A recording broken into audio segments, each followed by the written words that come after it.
All right, so I was asked to give a very short talk on creation science. Okay, what we can see about the creation and our creator from science that we know. Because a lot of people think that, it's science versus religion. Actually, if you poll people, a lot of people would say, oh yes, there's some kind of contradiction between science and religion. But you actually find if you really study the science, it's not really true. Okay, science shows us the way to the creator if we look at it. So that's what I mean by the plain truth, is this verse. And I'm actually looking at these, I realized maybe it's a little small for people to see. But in the verses, it says, his eternal power and divine nature, okay, his invisible qualities have been clearly seen, being understood, okay, from what has been made, so that people are without excuse, because it's plain to them. What may be known about God is plain to them. So that's what I mean by the plain truth. So I want to show a couple of the most convincing things, okay, because the biggest areas of conflict are the beginning of the universe, okay, and then evolution, so we go from the very big to the very small. The beginning of the universe and the beginning of life as we know it. So the Psalm 19 reads, the heavens declare the glory of God, and the firmament shows his handiwork. Day unto day utters speech, and night unto night reveals knowledge. So if you know about the creation science group, the Korean creation science group on campus, it's called Dudus, which sounds kind of strange to an American ear, but okay. But it comes from this verse, day unto day uttereth speech. That verse, D-U-D-U-S, day unto day uttereth speech. But the idea is that when you look at what has been created, the nature of God is clear. Maybe more so in the days back when people used to lay out on the fields and look up at the stars and really contemplate the glory of the universe that was laid in front of them. And you could, and if you go someplace away from cities and away from all the haze and the fog and the microdust, you can actually see the Milky Way when you stare up at the stars. So, and it's kind of a deeply spiritual thing to do that, to lay there and contemplate how big the universe is and our place within it.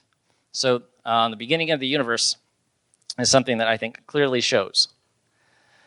So the beginning, this is the standard model of what's called the Big Bang, right? As most people, scientists generally agree, not all, but most would say that the universe is expanding. So if the universe is now expanding, then if we back up, when you go back, it should have been smaller. And then if you keep backing up and backing up and backing up, it should go down to a point called the singularity. So what came before that, there's no way for anybody to know scientifically. Okay, that the universe, if it was, it's getting bigger now, so it must have been smaller back in the beginning. So it started, and some interesting things about this. At the very beginning, if you see right over here, there's what's called inflationary period. So in the inflationary period, it's generally understood that the universe was expanding at faster than the speed of light, which should be impossible, right? That should be impossible, okay? And there isn't a lot of really good explanations for that. This is where a lot of the ideas of dark energy comes in and things like that. If you read the news and you hear things and you would kind of expect that, scientists have got this all figured out, right? We know what happened. There was this Big Bang, and then this is, it all unfolded, and we know how this all worked. But when you actually, the more you read about this, the more you read, there's a lot of conflicting theories. There's a lot of different ways of measuring, like how old is the actual universe? That number changes all the time. I just read a new one last week that said, according to this new measurement they tried, it should be 1 billion years younger than the other currently accepted methods. So there's a lot of stuff we don't know about how the universe got started, scientifically speaking. Okay, but in Isaiah 45:12, it says, "It is I who made the earth and created mankind on it. My own hands stretched out the heavens. I marshaled their starry hosts." Actually, that that phrase, stretched out the heavens, shows up in the Bible a lot of times, okay, at least a dozen, maybe more, okay, that it says in the Bible quite often, I stretched out the heavens, okay. So that's an interesting expression, right? Because generally speaking, before the 20th century, people understood, most philosophers and people thought the universe was just there. It always existed. It was, we call it a steady state universe. That the universe was eternal, and it was just the way it was, and it had always been that way. That was the generally accepted scientific view of the universe until the 20th century. And that was, hundreds and hundreds of years. People thought the universe was just there, so it doesn't match with this Bible verse. Okay, the general understanding that the universe was just eternal and it was always the same way. Okay, but it does match with what we know from science now. Okay, that the heavens were stretched out. If you look at that beginning part, okay, it says, "My own hand stretched out the heavens," and that makes more sense to me than trying to explain how the universe could expand faster than the speed of light in the beginning. Okay, from any kind of scientific background. And what came before? Okay, there's a lot of theories out there. Okay, and they're just wild speculation, honestly. You might have heard some stuff about the multiverse and many worlds theory and things like that, but there's really no evidence for any of those things. But we'll talk about maybe some of those a little bit. But from a materialistic worldview, the idea is there was nothing, and then there was everything. Okay, and somehow it all started, but who knows how. So in your notes, I have the first thing, the two most common areas of conflict already covered, right? Beginning of the universe and evolution. Okay, and the next thing comes up, the Kalam cosmological argument. Very simple, but very compelling, right? So the idea here is just three simple statements. So the first one says, whatever begins to exist has a cause. Right? If something starts, then something has to cause it. Things don't just pop up, for no reason. Okay, there's got to be a cause. If it begins to exist, it has a cause. The universe began to exist. So that's generally scientifically acceptable information, right? The universe had a beginning. If we look at how it's expanding now, we back up, we can say there must have been a beginning. So if whatever begins to exist has a cause and the universe began to exist, then the universe has a cause. Right? That just follows. If you accept the first two statements and you can't find a problem with them, then the third statement is unavoidable. That the universe has a cause. So there has to be something. So if you talk about what would the cause be? Well, the multiverse fans have it that there's just these universes popping up all over the place and there's lots of things going on. There's lots of interesting theories. But that just creates an infinite regression, right? Because how did that happen? Okay, what happened before that thing that happened? So you'd have to make the assumption that whatever caused the universe to exist is immaterial, because the material that makes up the universe came to exist in the Big Bang. Matter, time, and space, and matter all started at the Big Bang. Okay, and it's outside of time. So whatever caused the universe should be timeless. Okay, so that gives a pretty good argument that something is very powerful, obviously, and outside of time and space. And a lot of people would say, well, if you want to say it was God that created the universe, then who created God? Right? Can't you use the same argument? If God created the universe, who created God? Where did God come from? Well, notice the first part of that argument. Whatever begins to exist has a cause. God is eternal.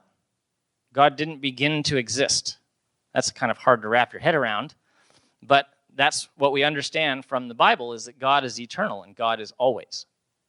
So you can't use this argument against God because God didn't begin to exist, so God doesn't need a cause.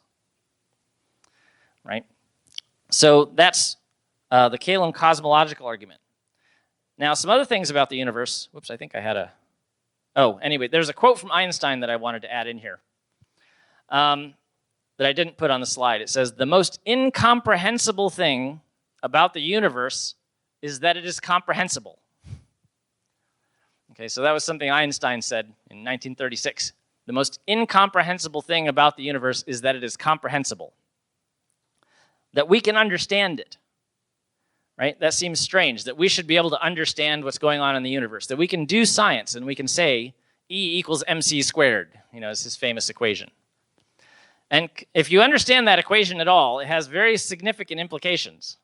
But it's very simple, right? E equals mc squared. Little kids know that equation and can say that.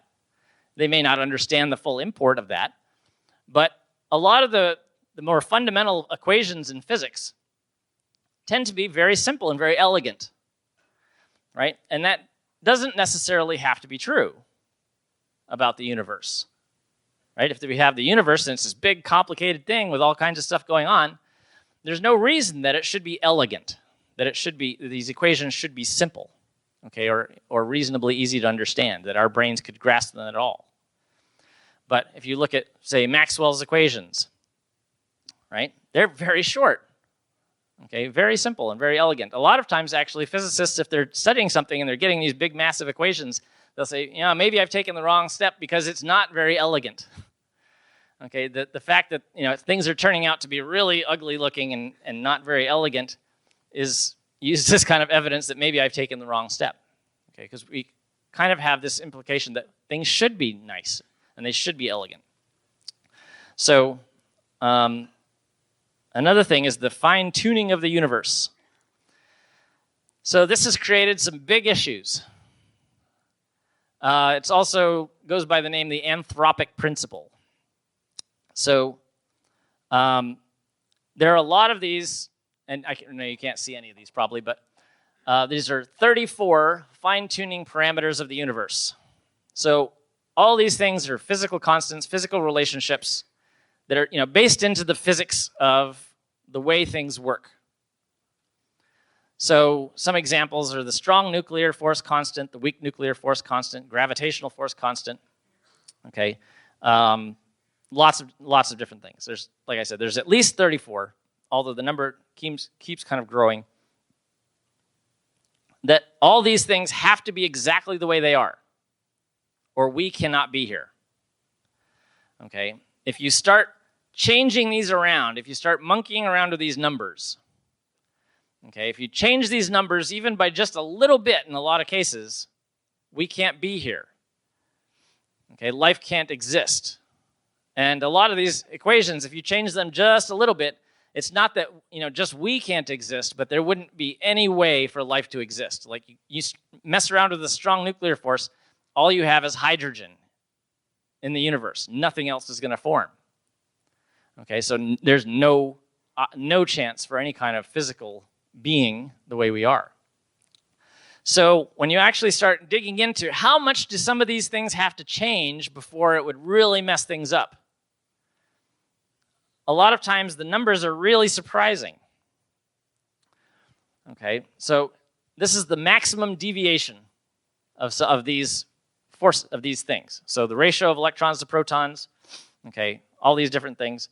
Okay, so these are some of the ones that are really fine-tuned. So if you changed it, the ratio of electrons to protons, if you changed that by 1 over 10 to the 37th power. So take a 1 and put 37 zeros behind it. Okay? And if you change that number by 1, it screws up the universe. And we can't be here. Okay, and that's the lower one. Okay, the other ones, 10 to the 40th power, 10 to the 55th power, 10 to the 59th power, 10 to the 120th power. That's an incredible amount of fine-tuning. Okay, so the last one, I think I heard the explanation that you're standing on the moon, take a dart, throw it at the Earth, and hit a particular atom. That's that level of fine-tuning. Okay, to take a dart from the moon, throw it at the Earth, and then hit the exact atom you were aiming at. That's the level of fine-tuning that you're looking at with the cosmological constant. Okay, so you can't mess with these numbers much. So when physicists start looking at this, they start going, it speaks strongly to design, right? That somebody's played with the physics. Because science doesn't determine these numbers. Okay, a lot of these things are just constants. They're just things that exist in the universe. So they could be a lot of different things. As a matter of fact, one of the implications of string theory, if you've ever heard of string theory, one of the implications of string theory is that you could mess around with these numbers quite a lot. You can have 10 to the 500th different alternative possibilities. So that's a 1 with 500 zeros behind it. Okay, that's a lot of possibilities. But we don't have those possibilities. We have the exact numbers that we have that make it possible for us to be here. Okay, so even if you accept that there are many other universes, and that's possible, the vast majority of those, we just happen to be in the one. We hit the lottery big time. Okay, so the 1 out of 10 to the 500th different possible universes out there, we just happen to get the one that has all the numbers exactly right. Okay, so lucky us, right? We all ought to go buy lottery tickets today. Okay, because our luck is unbelievable. Where did I want to go with that? Oh, and I just read an article this week that a new study just came out in string theory that says, well, actually, the number of those universes is actually much, much smaller. It's not 10 to the 500th, actually. When you actually look at that, the landscape, as they call it, of possible universes in there is actually very much smaller, maybe one of which ones can actually come out of that. So it'll be interesting to see how that plays out. Okay, so the Copernican principle. So, Copernicus, right, he was in the 16th century, proposed the heliocentric model, which took over from the Ptolemaic model, where the Earth was the center of the solar system. So the Copernican principle is the idea that there's nothing that special about Earth, right? We're just, there's got to be lots of other, planets just like Earth out there somewhere. So Carl Sagan, he said, who are we? We find that we live on an insignificant planet of a humdrum star, lost in a galaxy, tucked away in some forgotten corner of a universe in which there are far more galaxies than people. Okay. And Stephen Hawking said, the human race is just a chemical scum on a moderate-sized planet orbiting around a very average star in the outer suburb of one among 100 billion galaxies. So if you read anything about like the studies of Mars or maybe Europa or different things like that, they're always looking for water, right? So in particular, liquid water. So if you can find somewhere where liquid water exists, they just expect life will be there. Maybe just microbes or single-celled organisms, but anywhere you have liquid water, life's just going to be, it's going to be popped up. So there's always this search for extraterrestrial life, and they figure, if you got water, you're all set. You're good to go, especially liquid water. So that means that you have to have a planet that's in what's called the Goldilocks zone, right? So they call it the Goldilocks zone there, the habitable zone. So if you know the story of Goldilocks, she went into the, Three Bears, right? Goldilocks and the Three Bears, right? She goes into their house and she tries out their porridge, and one's too hot, the other's too cold, and one's just right. Okay, so that's the idea. So that you need to have the planets close enough to the sun, to the star, that it's warm enough, but not too close, because otherwise it gets too hot. So it has to be at just the right distance, okay, that you can find liquid water.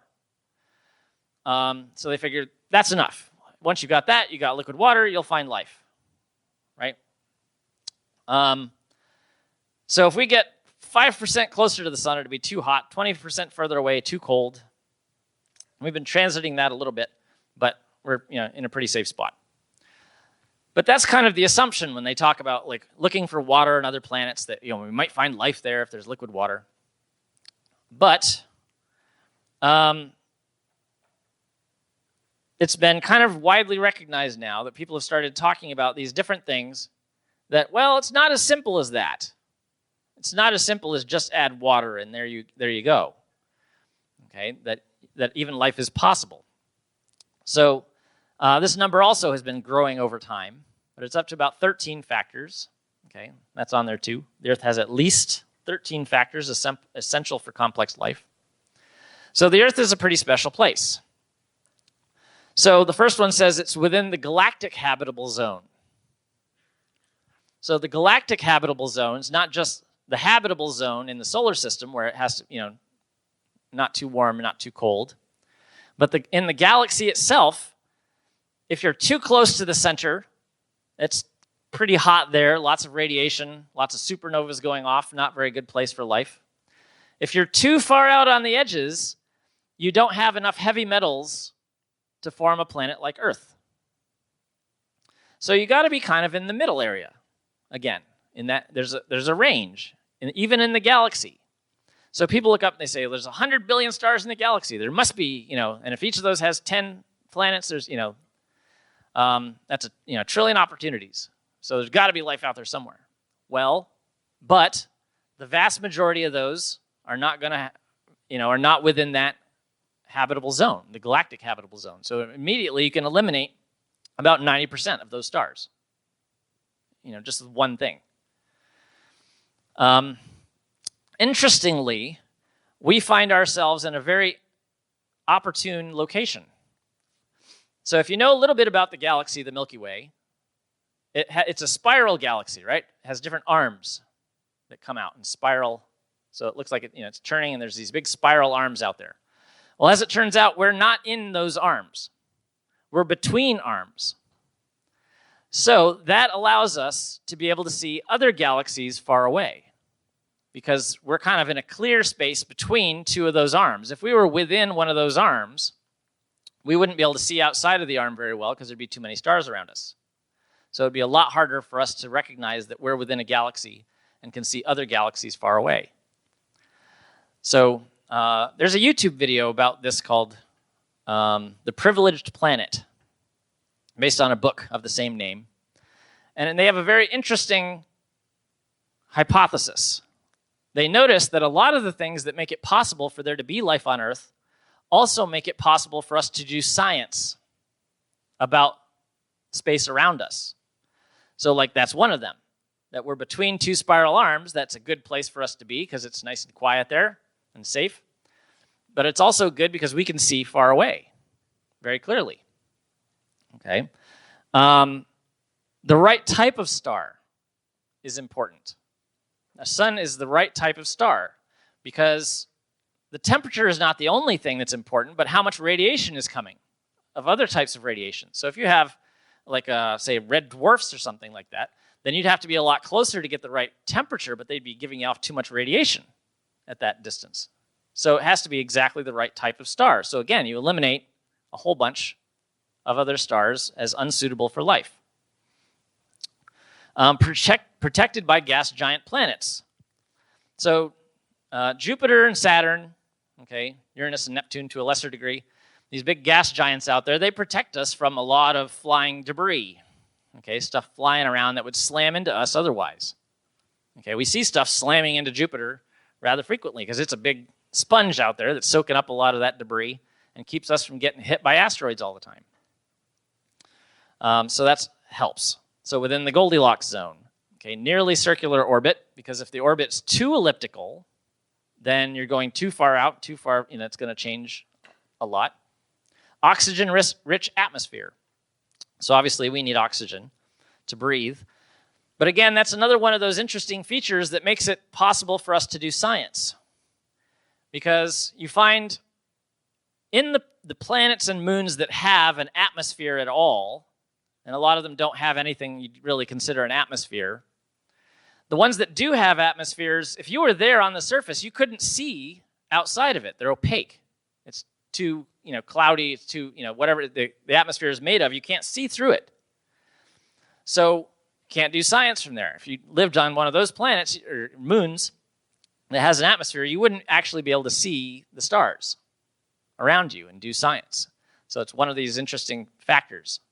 Helps us to live, good for science. Okay, orbited by a large moon, has a magnetic field.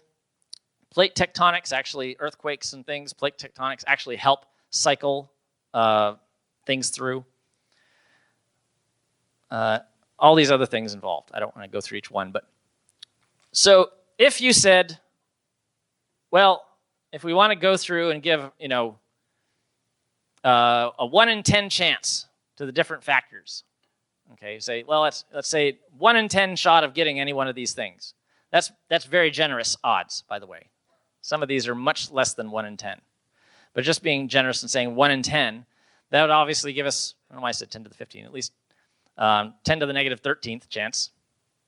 Okay, the probability, and this number of stars in the galaxy, 10 to the 11th. Okay, so say 10 to the 12th. Planets.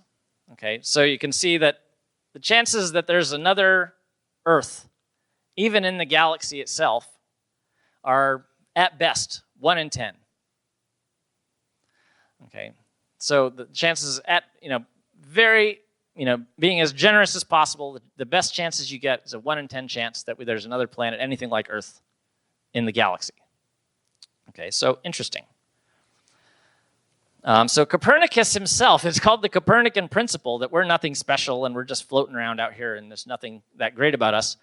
But Copernicus himself said, the mechanism of the universe wrought for us by a supremely good and orderly creator, the system, the best and most orderly artist of all, framed for our sake. Okay, so he obviously believed in a creator. And actually, most of the people that actually started science, Francis Bacon, Newton, the great scientists of the past that we would consider, the reason they thought it made sense to do science, that we could understand the universe around us at all, is because they thought it was created by and designed by a mind, by a creator. So they thought we could figure out what the creator did and how this all worked. Okay, and a more recent quote, to me, it is clear that we exist in a plan which is governed by rules that were created, shaped by a universal intelligence and not by chance. Okay, so Dr. Kaku here he's a renowned physicist. But when you actually just look at the evidence you see, when you really look at the science and you actually look at the evidence that you see, it definitely points more towards design and creation than accident. Okay, it's very hard to say that any of this could have happened just by accident. Okay. Now, if we get into evolution, I got to go faster. So the reason that people really want to push evolution in schools is because they understand that evolution is a weapon of atheism. So William Provine, who actually died of a brain tumor a couple years ago, said, belief in modern evolution makes atheists of people. One can have a religious view that is compatible with evolution only if the religious view is indistinguishable from atheism. And Richard Dawkins said, you cannot be both sane and well-educated and disbelieve in evolution. The evidence is so strong that any sane, educated person has got to believe in evolution. Okay. Well, not necessarily true. Okay, but it does depend a bit on what you mean by evolution. So there's microevolution and macroevolution. So microevolution is the idea that there are small changes over time, that you have natural selection, which causes speciation or differences within species to exist. And there's no debate about that. Creationists also agree that that's true. We just think there's another reason. So the macroevolution idea is that there's abiogenesis, is the first word there, and that means you get life from non-life. That life just arose from random chemicals. You had chemicals mixing together, and boom, suddenly you had life. So, and then after that, you had just some random mutations that have come over time, and then natural selection chooses from among those mutations and those changes to select the best one, survival of the fittest, and so on. And there's progress, so that there was one cell in the beginning, and then that got better and better cell and became other things and became us. Okay, that's the idea of macroevolution. And that has serious problems. There's a lot of evidence against that. So one of the most interesting things that's not widely known is the Royal Society meeting in London. So this is maybe the most famous, most eminent. It's the oldest scientific academy in continuous existence in the world. They had this meeting in 2016 about this model of evolution, mutation and natural selection. It's called the modern synthesis. So, and then they've realized for a long time that mutation and natural selection don't do it. Okay, that mutations, they break things, they don't create things. That's been well understood by evolutionary biologists for a long time now. So now they have what's called the extended synthesis, where they're trying to figure out all these other ways that, you could create new things, right? Because their idea is that you started with single cells and then you had to create things. Okay, so every part of us had to be created somehow by accident, by some random mutation that created the fact that we have, 5 fingers, or we have arms, or we have eyes, or any of that. It was just, accidental creation. So one of the best quotes says, all elements of the extended synthesis fail to offer adequate explanations for the crucial explanatory deficits of the modern synthesis. Okay, so that's a little complicated, but basically what they were saying is, we have no idea how this all happened. None of the theories we have explains any of it. Okay, this idea that, we had mutations and natural selection doesn't work. We need to come up with a new theory. That was the end of that conference in 2016. So basically, the top evolutionary biologists realize that macroevolution doesn't work. Okay, so that hasn't really filtered down. Okay, that people haven't really realized that's true. But yeah. Anyway, so intelligent design.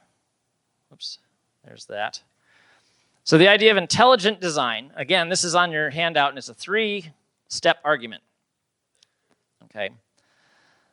So the first thing is the one known cause of functional information is intelligence. So functional information, if you see, words written on the screen, okay, where did they come from? Okay, well, I typed them out. If you see a newspaper somewhere, you see words there, somebody wrote that. If you see hieroglyphics, chiseled into a wall, you go, oh, that's functional information, that's language. You know that somebody put that there. It's the product of a mind, right? So anytime you have functional information, you have an intelligence behind it. There's no exception to that, okay? So DNA is functional information. So materialists want to say, yeah, well, DNA is all this functional information, but it happened by accident. Okay, but that doesn't happen, and it can't happen. Okay, and it's a lot of functional information. So the unmistakable conclusion of that is, therefore, the information in DNA was created by an intelligence. Right? So materialism as an argument that, there is only the material, only material things exist. That's one of the things that people say you have to accept as a scientist, that there's just material, there is no supernatural. But information itself is immaterial. Right? Information is immaterial. Now, there may be a material medium that we use to pass information, but the information itself is immaterial.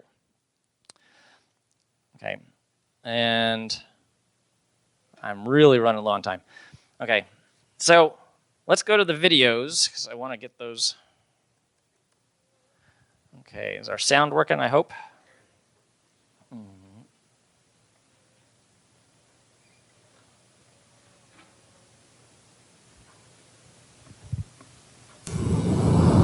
Here is a cell, the basic unit of all living tissue. In most human cells, there is a structure called the nucleus. The nucleus contains the genome.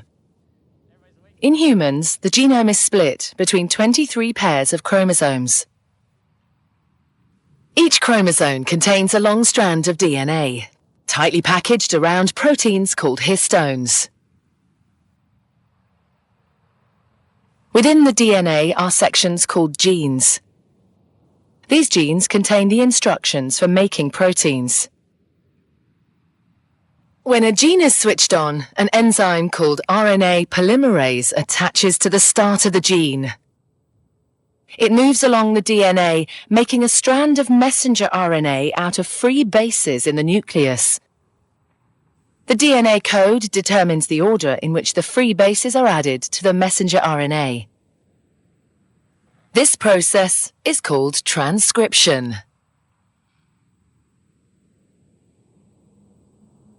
Before the messenger RNA can be used as a template for the production of proteins, it needs to be processed. This involves removing and adding sections of RNA. The messenger RNA then moves out of the nucleus into the cytoplasm.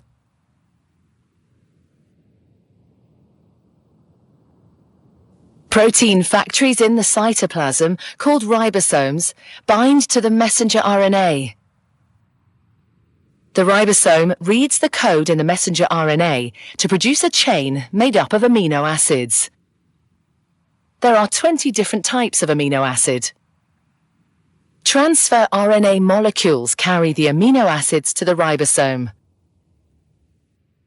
The messenger RNA is read 3 bases at a time.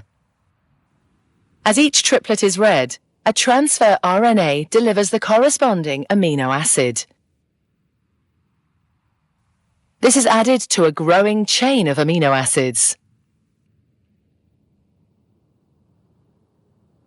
Once the last amino acid has been added, the chain folds into a complex 3D shape to form the protein.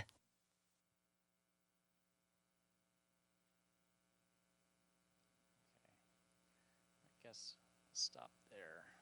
I actually have... Based on our uniform and repeated experience, which is the basis of all scientific reasoning about the past, there is only one known cause for the origin of information, and that cause is intelligence. Whether we're looking at a hieroglyphic inscription, a section of text in a book, or a computer software, if you have information and you trace it back to its source, invariably you come to an intelligence. Therefore, when you find information inscribed along the backbone of the DNA molecule in the cell, the most rational inference, based on our repeated experience, is that an intelligence of some kind played a role in the origin of that information.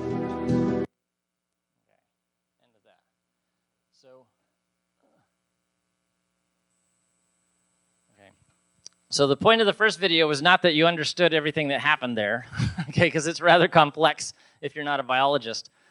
But that's the process of making proteins which do all the work inside of a cell. So to believe in evolution, you have to believe that all that fell into place accidentally or in pieces, right? That whole process, the fact that all that information is wrapped so tightly in DNA, the fact that it's read out and copied, the copies go out into the regular cell and are transferred into amino acid chains that fold themselves into proteins. All that just happened by accident. Okay, if you're going to believe in materialist evolutionary view, and there's lots of problems with that, which I don't have time to get into. Amino acids forming proteins and stuff doesn't just happen by accident. There's lots of reasons why none of this is going to work. Okay, but I just want to leave you with the last bit here, that actually Charles Darwin himself, in The Origin of Species, wrote, "If it could be demonstrated that any complex organ existed, which could not possibly have been formed by numerous successive slight modifications, my theory would absolutely break down." So Darwin himself said, if you can find complicated systems in biology that can't be created by small steps of improvement, that it just happens by accident and just improves small step by small step, Darwinism is invalid. Darwin himself said that. So the challenge to you is to believe in evolution. You have to watch that first video and say, yeah, I can see that happening by accident. That all those processes and systems and information could just fall together and just happen. Because that's one cell. That's what's happening inside of cells, which is the smallest unit. Even single-celled life is very complex. There's a lot going on there. There's a lot of systems that intertwine. Darwin didn't understand that in his day. But he said himself, if you can find stuff that's, it's too complex to have happened by accident and just, have small successive steps, then his theory is completely invalid. So I think we've definitely passed that threshold at this point with what we've discovered about science. So I think science points us towards a creator and a designer much more convincingly than it makes any kind of case for materialism or chance. Okay, so that's all I had. So